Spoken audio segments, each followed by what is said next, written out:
आपने जैसे अभी आई थिंक अली ने क्वेश्चन किया था, तो खैर उसमें ये होता है कि आपने सिंपल एक नॉन फिक्शन कोई भी चीज लिखी है, कोई ऑटोबायोग्राफी लिखी है, कोई भी चीज लिखी है, तो आपने उनके साथ रीडर्स के साथ बात करनी है। आपने ये नहीं करना कि आप कोई भी इस तरह का सीन कर रहे हो कि आप अपने आप से लगे हो, अपने आप से बात करो, ये वाले आपने बिल्कुल भी कोई भी सीन नहीं करना। देन उसके बाद आपने क्या करना है कि आप डिफरेंट चीजों को ज्वाइन करें जो आपको लगता है, मतलब ये होता है कि हर चीज से रिलेटेड आपने उस के लोगों जिन लोगों को उन चीजों में इंटरेस्ट है, उन लोगों से आपने बात करनी है, उनके साथ आपने अपनी इंटरेक्शन बढ़ानी है। ठीक है, आप लोगों को ये बात समझ आ गई है? जल्दी जल्दी बताओ मुझे। और ये सिर्फ समझनी नहीं है, ये ना हो कि मुझे पता चले कि हाँ भाई बच्चों ने समझ लिया और उसके बाद किया कुछ नहीं है, पाकिस्तान में बैठे हैं, पाकिस्तान से बाहर निकल गए अभी आप लोग यहाँ पे लेक्चर के दौरान ही। ठीक है, और फिर जैसे आप लोगों से बात कर रहे हैं ना, तो अब आपने आपको आपकी कोई फ्री आपने एक बुक डाली हुई है, ठीक है, तो आप अब लोगों से बात कर रहे हैं, ठीक है, अब लोगों से बात कर रहे हैं तो आप उनसे बात करते करते हाँ भाई आपने बहुत अच्छा काम किया, मुझे बहुत पसंद आया। देन आप उनको उनको आपने क्या करना है कि उनको अपनी बुक आप कहें कि हाँ भाई मैं आप मेरी बुक ये ले लें, बहुत जबरदस्त मैंने लिखी थी, लोगों का बहुत अच्छा इस पे रिस्पॉन्स आया, तो आपको मैं ये गिफ्ट कर रही हूँ, या मुझे आपकी बात बहुत पसंद आई है, या आपने जो मेरी हेल्प की है यहाँ फोरम पे, मुझे ये चीज बहुत पसंद है, आप प्लीज ये मेरी ई बुक ले लें। तो यकीनन वो उसको पढ़ेगा, जो भी बंदा होगा, फ्री तो हर कोई पढ़ता है, और फिर अगर उसको तोहफे में दी जाए तो वो और भी खुश होगा। वैसे बाहर के लोग बहुत जेनरस टाइप के होते हैं, तो वो उस चीज पे खुश होगा, वो क्या पता आपको वापस कोई टिप दे दे, या वो क्या पता आपको अपनी कोई बुक दे दे, तो आप उसको पढ़ के कोई अच्छा वो मतलब लेसन मिल सकता है। तो आप इस तरह से लोगों से इंटरेक्शन करेंगे, ठीक है। देन उसके बाद ये है कि ये आपने ये पैटर्न है जस्ट सिंपल सा, कि सबसे पहले कि वो है क्या, देन वो किसके लिए है, देन कौन से ऐसे लोग हैं जो वो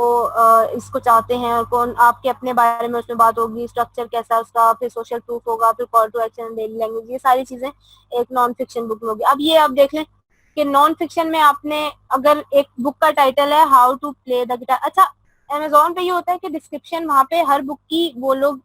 लेते हैं, तो उस डिस्क्रिप्शन को पढ़ के ही वहां पे पढ़ के ही उस चीज को, तो लोग आपकी बुक को पढ़ना या ना पढ़ना कंसिडर करते हैं। ठीक है, आपने उसके डिस्क्रिप्शन को इतना अच्छा लिखना है कि उनको वो आप कंपेल कर दे कि नहीं यार ये बुक पढ़नी ही पढ़नी है, पढ़नी पढ़नी है। अब गिटार वाला जैसे मैंने लिखा हुआ है कि how to play the guitar, तो उसमें सबसे पहले लिखा हुआ है कि भाई सबसे पहले उसका छोटा सा इंट्रोडक्शन दिया हुआ है कि भाई कैसे ये चीज मतलब इसमें क्या क्या चीजें हैं, इसमें टेक्निक्स है कि कैसे आप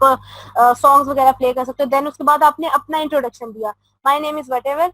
तो मैं अब ये जो गिटार है ये मैं बिल्कुल जब छोटा बच्चा था तो तब से मैं बजा रहा हूँ, या मैं प्ले कर रहा हूँ, या मैं बच्ची थी या तब से मैं ये कर रही हूँ। ठीक है, और फिर अब मैं इतना बड़ा हो गया हूँ या बड़ी हो गई हूँ, अब मैं जो हूँ मैं चाहती हूँ कि लोग जो हैं वो मेरे से सीखें। तो उसके बाद फिर मैंने थोड़ा सा बुक का डाला हुआ है कि हाँ भाई इसमें सबसे पहले मैंने बेसिक्स बताई हुई है, ये चीजें बताई हुई है, और फिर मैंने बताया हुआ है कि भाई जो लोग सोच रहे होंगे ना कि हाँ भाई ये तो यार ये गिटार तो मुझे बिल्कुल नहीं आता, मैं कैसे करूंगी, फिर आपने उनके लिए एक लाइन डाल दी है कि भाई जो लोग जिनको बिल्कुल भी नहीं आता ना, उन्होंने भी ये जब बुक पढ़ी है ना तो उनको बड़े अच्छे रिजल्ट मिले, उनको बिल्कुल अब वो इतने जबरदस्त जबरदस्त गिटार मतलब पे सॉन्ग प्ले कर रहे होते हैं कि लोग हैरान रह जाते हैं। देन उसके बाद अब एक ऐसी लाइन एंड पे डाल दी है जो उनको कैची लगेगी, are you ready to mix your name with the guitar too, then आप ये बुक लें और इसको पढ़ना शुरू करें, देन गाना शुरू करें और इसको प्ले करना शुरू कर दें। ठीक है, ये एक सिंपल एक नॉन फिक्शन की एग्जांपल थी, आउटलाइन थी कि आपने इस तरह से इसकी डिस्क्रिप्शन डालनी है कि लोग जब इसकी बिल्कुल टैक्टिक्स पे ही तो सब कुछ डिपेंड करता है कि आप किस तरह से टैकल करते हो सबको, लोगों को आपको पता होना चाहिए कि कैसे उनको वहां से खींच के जो है अपनी बुक की तरफ लाना है। ठीक है, देन उसके बाद फिक्शन के लिए ये है कि फिक्शन में ये होता है, फिक्शन में मोस्टली अगर आपने कहीं भी आपको मैंने वर्ड पैड कहा था, कौन सा बच्चा है जिसने वर्ड पैड पे पढ़ा है, और कौन बाकी सारे गंदे बच्चे जिन्होंने नहीं पढ़ा होगा, किसी ने वर्ड पैड पे कुछ पढ़ा है? प्यारे प्यारे बच्चों जवाब दो, जल्दी करो, टाइम नहीं है आज बिल्कुल भी। अमीन आपका मुझे पता, आप बहुत अच्छी बच्ची हो, और मैं भी ग्रेट सब, हाँ अच्छा तलहा ग्रेट हो गया, बच्चे कितने अच्छे हो गए मेरे, अच्छा क्लैपिंग फॉर यू।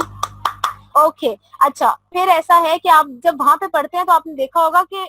वहां पे उसी स्टोरी का कोई पार्ट डाला हुआ होता है और फिर उसके बाद उसमें कोई डिस्क्रिप्शन वगैरह राइटर ने अलग से डाली हो, लेकिन स्टार्ट में उसे स्टोरी का ही पार्ट डाला हुआ होता है और ऐसा कंपेलिंग पार्ट डाला हुआ होता है कि बंदा का यार नहीं क्यूरियोसिटी हो रही है, इसको तो मैं पढ़ लूं जाके कैसे भी।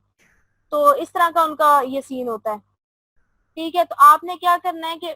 अगर आपने कोई इस तरह की फिक्शन लिखी है तो ऐसा कोई सीन उठा के डालना ना जिसमें से अगले बंदे को लगे कि यार ये वाला आगे क्या हुआ होगा, आगे क्या हुआ होगा हमें पता होना चाहिए, इस तरह का। तो आपने क्या करना है कि इस तरह की ये सिंपल सी जैसे लिखा हुआ है कि वो एम्प्लॉय है ज्वेलरी स्टोर पे और वो एक